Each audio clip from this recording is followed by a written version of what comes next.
All right, we are gonna look at adding and subtracting fractions with like denominators. And they're basically the same concept. That's why I'm combining both adding and subtracting in the same lesson. So let's go ahead and take a look at a addition example. So we have 2/7 plus 4/7. All right, everything here is sevenths. So all I'm doing is taking a chocolate bar that I've divided into 7 pieces. I've got 2 of them, and now I'm adding 4 more. I still got a whole that has been cut into 7 pieces. Now I have 2 and 4. I have 6 total of those 7 pieces now. The only thing you're adding is the top. The bottom is not added. Go ahead and try this one on your own.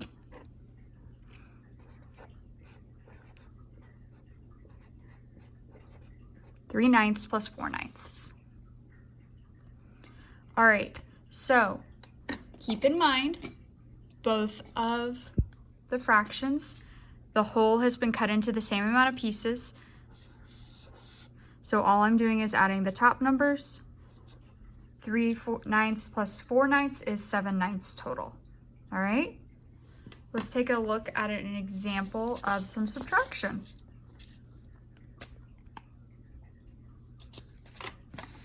I now have 7/8 minus 3/8. Well, they're both 8ths. So I started out with 7/8 of a chocolate bar, and then I went ahead and I gave 3 away. My chocolate bar didn't change the amount of pieces it was originally cut into. All I'm doing is subtracting the top numbers. 7 take away 3 is 4, and I get 4/8. Okay?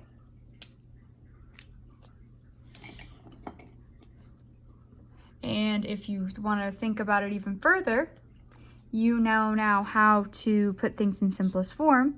So you can divide by 2 on the top and the bottom and get 2/4 and divide again by 2 on top and the bottom and get 1/2. Or you could have been really fancy and divided by 4 on the top and bottom right away and gotten 1/2. Okay, so let's go ahead and try another one on your own. Let's try 7/12 minus 1/12 and go ahead and put it in simplest form if you can. All right, 7/12 minus 1/12. My chocolate bar was still cut into 12 pieces. I had 7, I gave away 1. So now I have 6/12. I'm going to take a look at that and ask myself, do 6 and 12 share any of the same factors? Yes, they do. They both can be divided by 6 on the top and the bottom, and I get 1/2 as my final answer. And now that I've taught you how to do simplest form, I do expect to see your answers in simplest form. All right, so that's pretty straightforward. But sometimes we get numbers that are a little bit different that we need to take a look at. So say we have the problem 3/8 plus 7/8.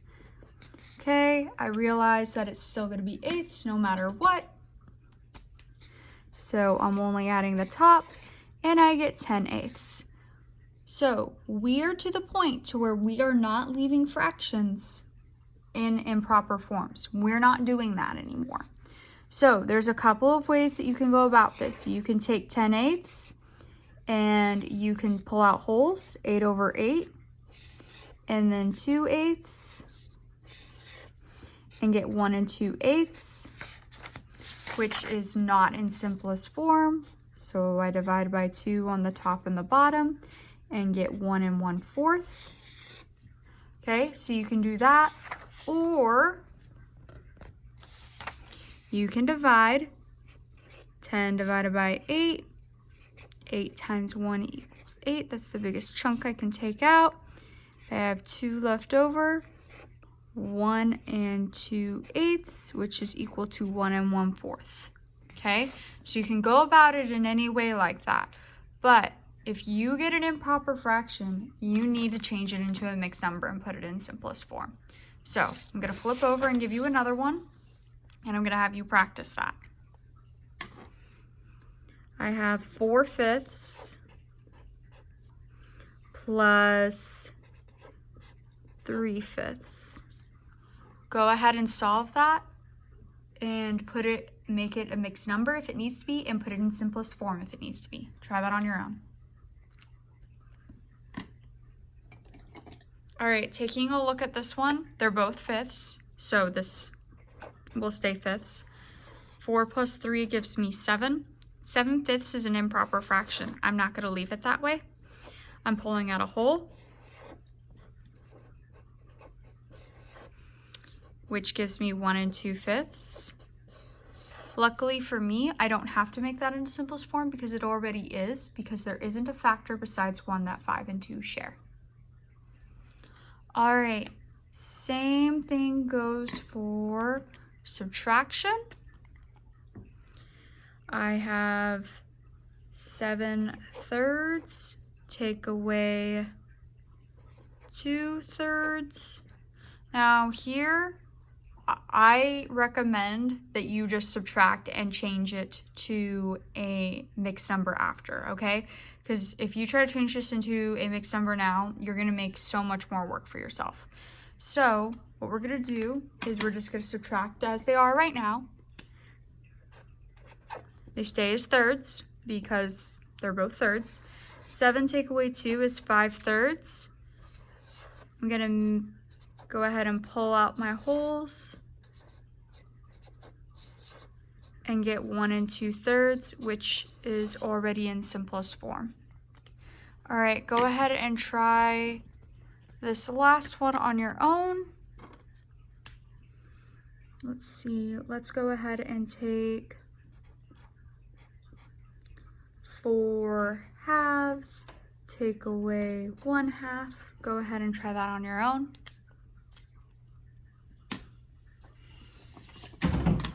All right, it's staying halves.